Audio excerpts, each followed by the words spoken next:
What's crack-a-lackin'? Welcome in to My Mind is a Weapon Fantasy Football Show. The best place for everything fantasy football. Every episode gets you one step closer to the goal of winning your fantasy football championship.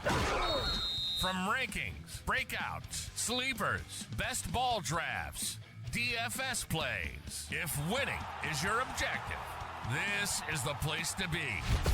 Let's piece the puzzle together and get you that trophy. Here's your host, SleezBall, right here on My Mind is a Weapon Fantasy Football Show. Are you ready for some football? We're ready for some football, baby.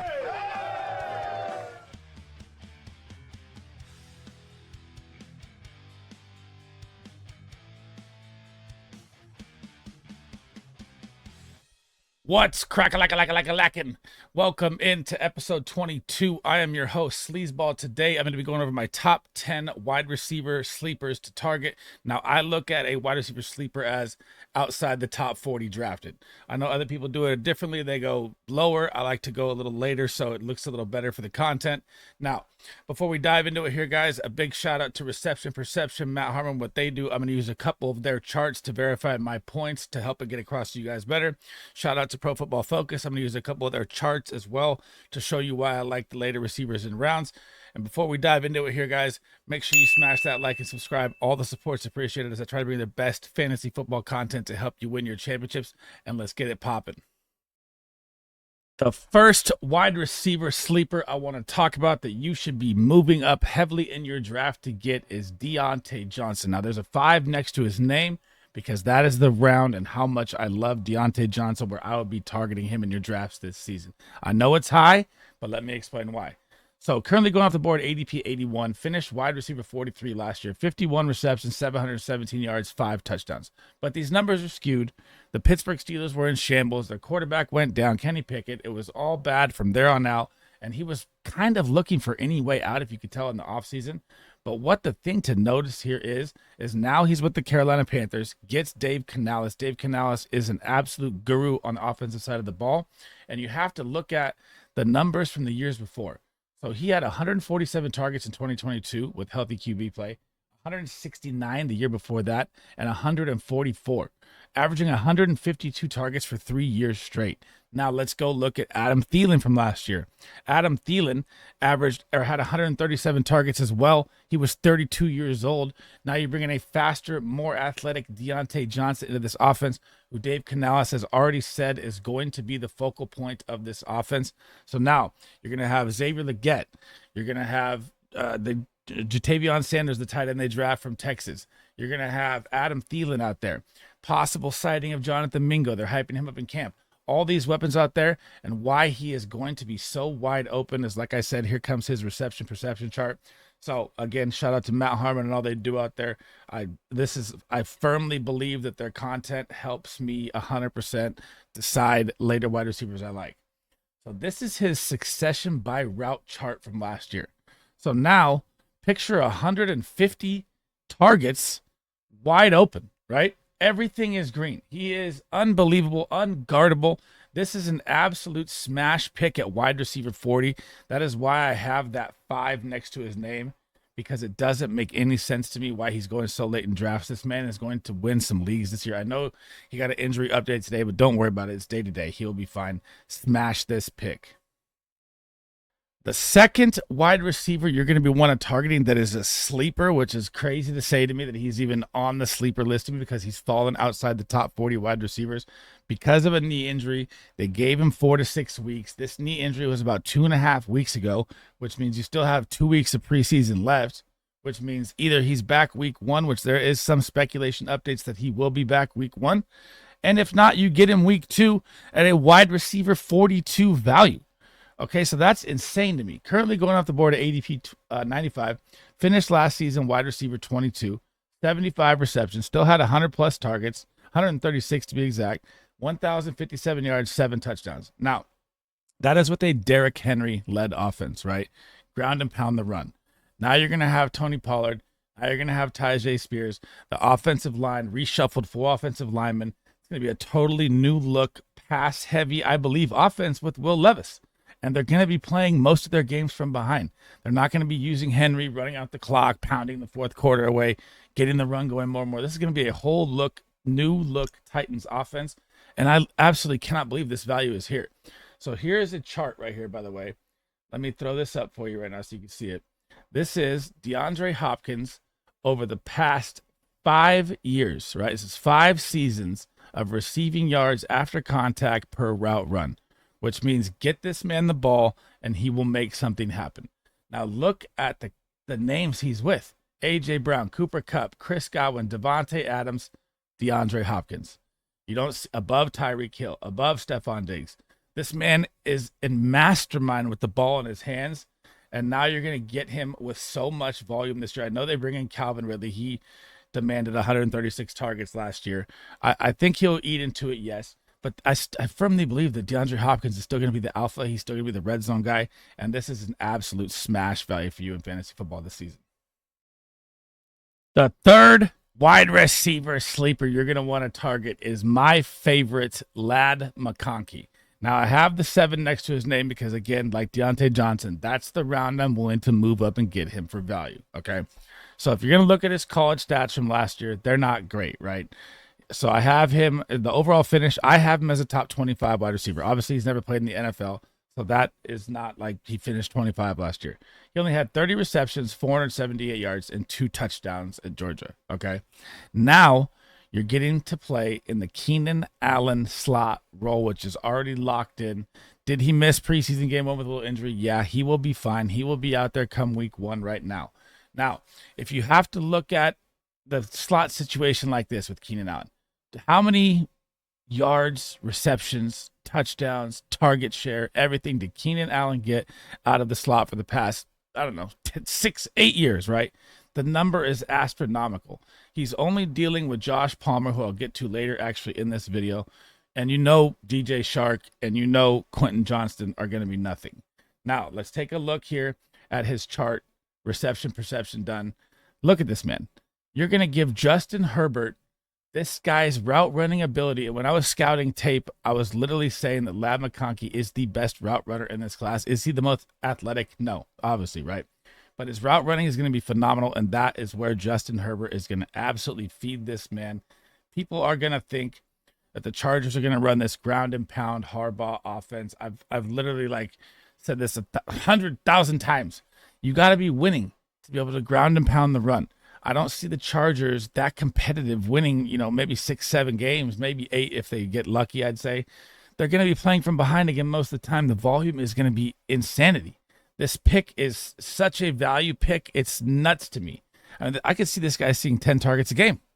And I've even made the bold call that he might even be rookie of the year as a wide receiver, which never happens. It's really a bold prediction. But I am enamored with this pick of LaMical, and I cannot stop smashing it every time I see it on the board. The fourth wide receiver I want to talk about here is Curtis, my favorite Samuel.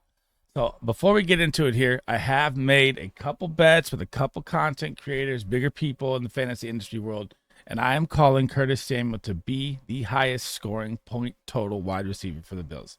Over Khalil Shakir, over Keon Coleman, who I'll get to next. He's also in this video as well. But I love this man so much. But let's talk about it right now. Current ADP is at 121. He finished last season as wide receiver 42, 62 receptions, 613 yards, and 4 touchdowns. Okay. So currently going off the board is wide receiver 51. Finished last season as wide receiver 42. And last season, Sam Howell was running for his goddamn life every time he was out there. Couldn't even really get the ball to this man. And look how open this guy is all the time. Another reception perception genius pickup right here. And don't forget, the last time Curtis Samuel had his best year was back in Carolina with Joe Brady, who is the offensive coordinator of the Bills, which is a reason they went out and got this man. They are going to utilize him already. You already saw in the preseason game in minimal work. Like he was out there with the one, sat. You thought he was a little older, but they gave him a little rest. Came back out. He's going to be utilized in so many ways out of the slot, gadget plays, everything, screens. I'm enamored with this pick this season, and I'm even willing to say that he may have a 1,000-yard season. If he can stay healthy the whole way, I will predict 1,000-yard season right now for Curtis Samuel, because you're losing, and you got to think about the vacated targets. So you have like 230 vacated targets from Gabe Davis and Stephon Diggs. Is Khalil Shakir gonna fill maybe 50 to 60? Possibly. Is Keon Coleman gonna take, I'd say about the same thing, 60, 70, maybe 75? Curtis Samuel is going to be the key piece for the wide receiver group. I do think the wide receiver one is going to be Dalton Kincaid, who's actually the tight end. He will see a massive amount of work, but Curtis Samuel is so undervalued in this draft. It is nuts to me. Go get this man. So the fifth wide receiver, sticking with the Bills here, is Keon Coleman. Now, if you follow any of my content, Twitter, or anything from before, I was a lot lower on Keon Coleman than other people for certain reasons, but volume is king, okay? And his landing spot, say, I'm wrong about Curtis Samuel, and Curtis Samuel isn't the alpha in targets. It's going to be Keon Coleman, right? Now, here's the reason why I was low on him coming out of Florida State, not even besides the drops that he had, which was insane, is his route running was never that great. So when I'm looking at this, right, you're like, oh my God, what is this? This guy went at the end of the first round? Yeah, he did. And they let Xavier Worthy go to get this guy. So they obviously like something with him. What I think they have with him is a red zone threat, big body receiver. Well, I mean, he needs to bulk up a little bit. He's a little skinny. But Keon Coleman is already electrifying camp.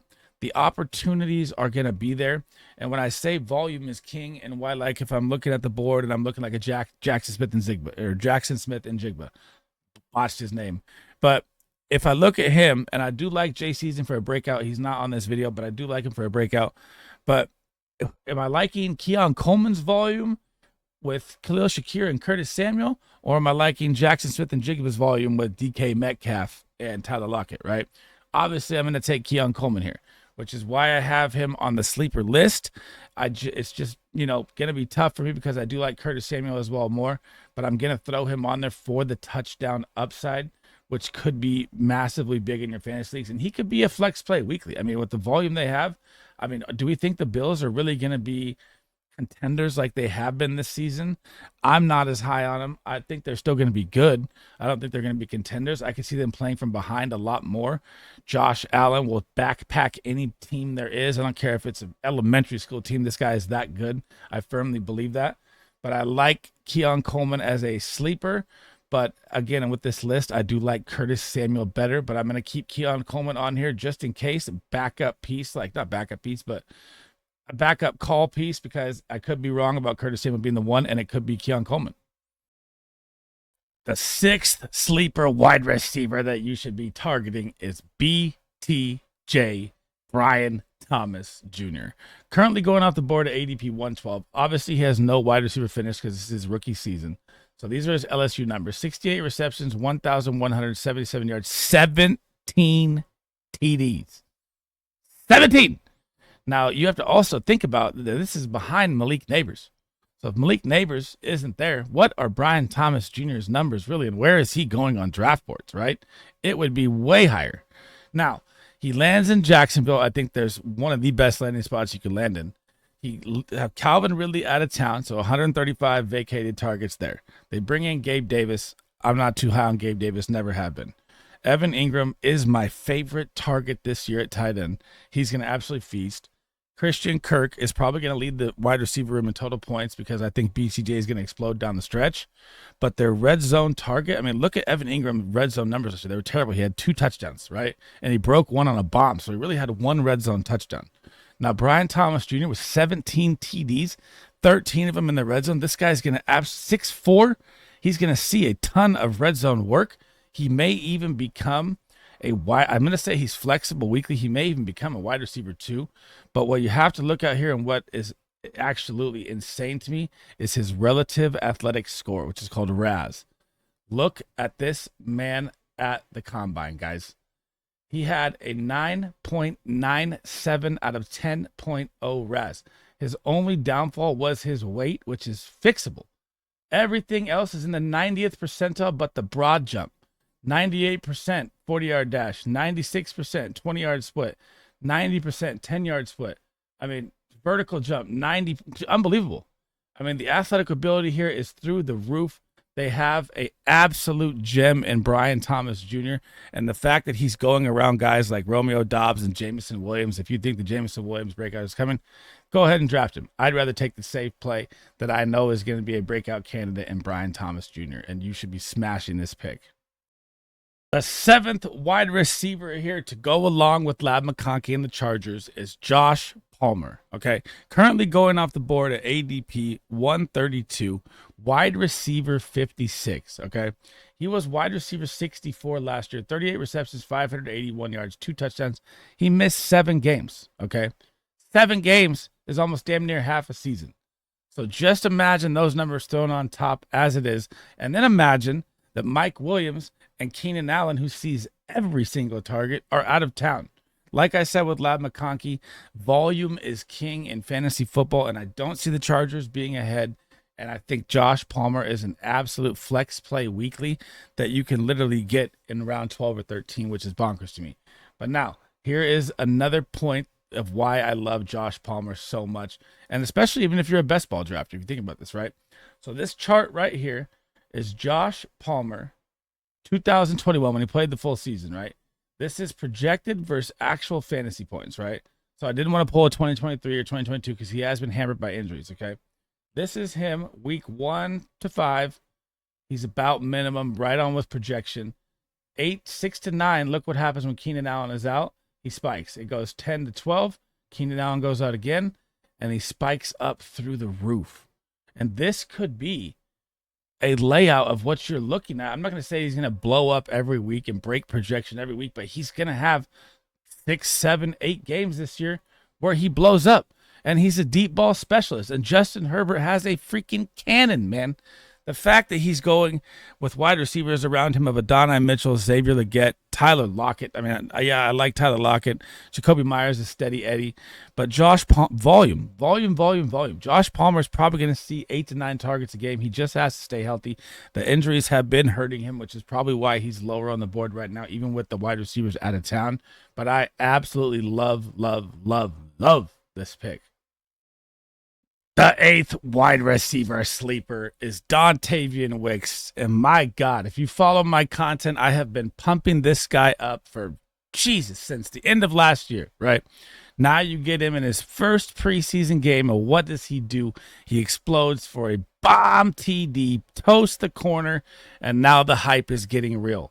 So his ADP is most likely going to go up. It's currently at 119 right now as we sit here right now. So finished wide receiver 57, 39 receptions, 581 yards, 4 touchdowns. This is all on minimal work, right? So he didn't really even get a chance to come in last season till the end because of the Packers' injuries. And it is something that you have to think about in fantasy. These are like these knowledge bombs you need, right? So, and how do I break it down like this? Like, they have 4 good wide receivers in Green Bay. And even Bo Melton's picking up steam right now in camp. So, I mean, they have 5 good wide receivers pretty much.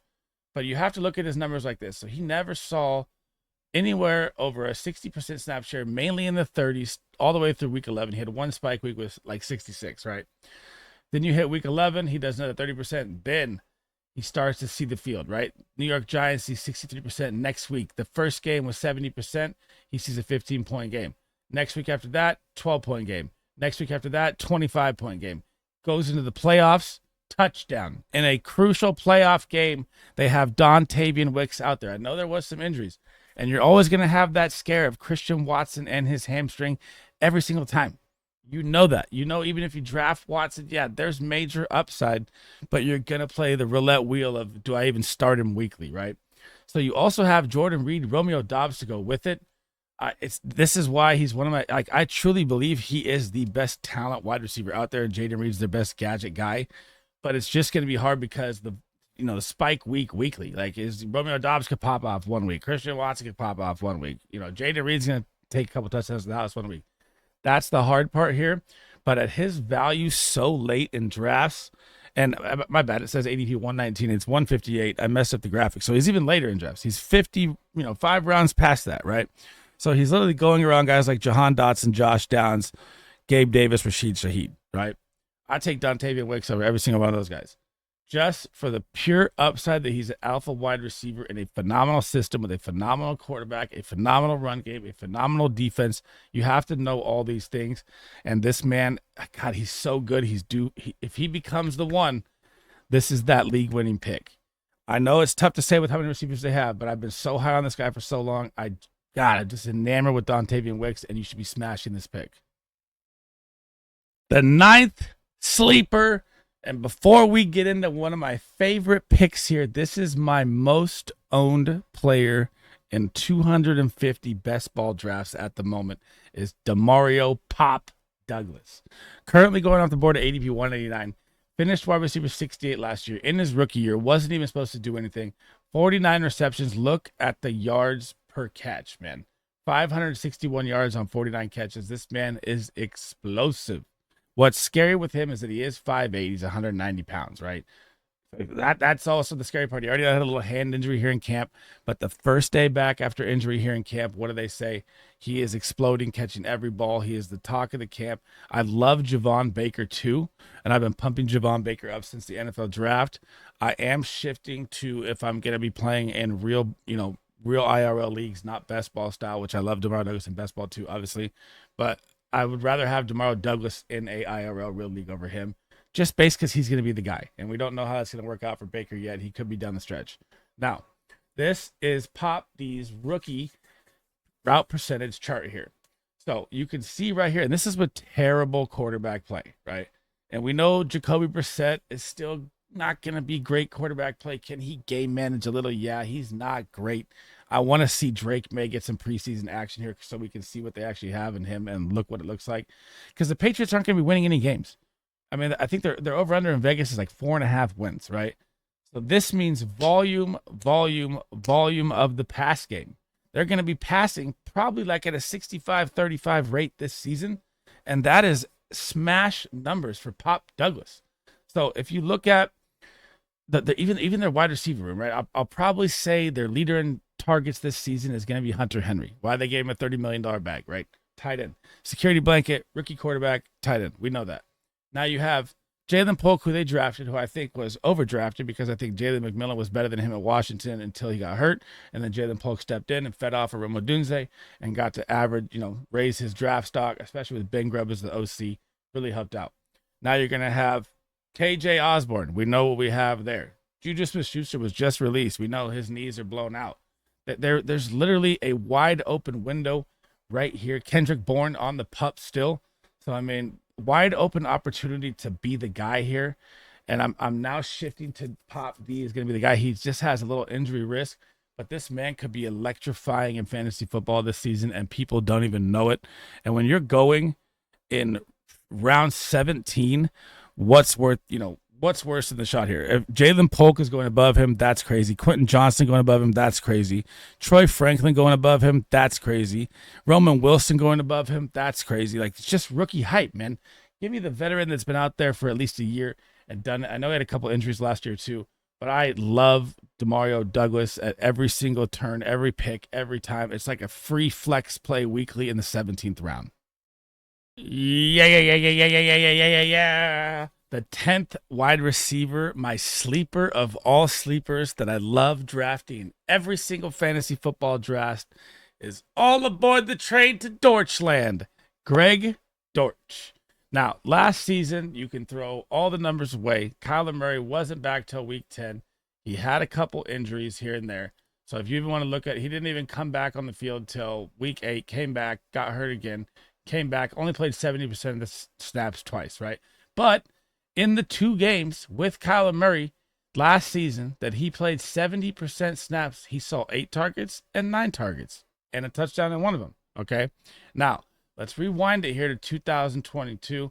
Look at the games he's in. Is there injury risk? Yes. Is he just like Pop Douglas? Yes. He's 5'7", 175. These are smaller guys, but I love gadget slot receivers when they can stay healthy. Now, just get a pen and paper out and take this in. Okay. So 2022, Kyler Murray plays 91% of the snaps. He has 9 targets, 7 receptions. I'm going to go a long talk about Greg Dortch because this is one of my favorite picks. Week 2, and he had 10 points in that first game. Week 2, 71% of the snaps, 4 targets, 4 catches. 13.5 points, 1 touchdown. Week 3, 81% snaps, 10 targets, 9 catches, 80 yards, 15 points. Gets hurt at the end of that game. Misses all the way till about week 11, okay? Comes back against the 49ers. His first game back. 93% of the snaps, 10 targets, 9 receptions, 103 yards, and a 22-point fantasy game. And he gets hurt again. And then we come back to week 16. He comes back again. What does he do in week 16? 76% snaps, 11 targets, 10 catches, 98 yards, 20-plus points. Okay? Next week, at Atlanta, 81% snaps, 10 targets. Goes to San Francisco the next game, gets hurt, had 4 targets, 4 catches, 30 yards in the first half. Now, the injury, obviously, you heard how many times I said he was hurt. Yes, it is, always a factor, but that's with every player. But he is smaller, and he's had a lot more, so obviously the risk is higher. But still, you're getting a wide receiver that Kyler Murray has pumped up in the offseason. If this guy was 6'5", he'd be the best wide receiver. The camp talk is no one can guard this man at all. I pulled this from a player profile right here, that he has the #1 true catch rate in the NFL. It's bonkers. What? I never would have thought that at all, but if you heard the numbers I just gave, he doesn't miss. Doesn't miss. So, I mean, and now the offense, you're going to have Marvin Harrison Jr., Trey McBride. They're going to have to worry about them. You got James Conner back healthy. He will draw attention in the backfield. This may be, and Michael Wilson, obviously, on the other side, this may be Dortch land running free. Just past the Dortch, man. He's going to have a big year. He's going to have a couple spike weeks. And you get the double dip of the punt kick return. We don't know if he's actually going to play it yet. There's been a lot of injuries happening with the kick return, even in practice and stuff now. So I don't see them using, the main stars like people thought. But like if you played Scott Fishbowl or something, this man is a legend, right? He's going to absolutely explode. He just has to stay healthy. And he is electric. That is it for episode 22, guys. That was my wide receiver sleepers, the 10 of them that I like at value, that I honestly truly believe that could be flex plays this week that you should be drafting in your drafts.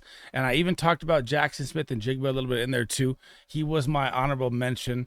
I truly believe the breakout is coming. I just like the wide receivers better at value around him. So, I mean, don't get it twisted. I do like Jay Season. Now, if you guys have any comments, questions, anything fantasy football, drop them in there. I'll answer anything there else. I'll get to them as fast as I can. And as always, guys, make sure you smash that like and subscribe. All the support is appreciated. I'm trying to bring you the best content to help you win a championship.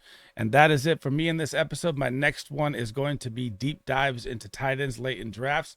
And that's it for me, guys. SleezBall out.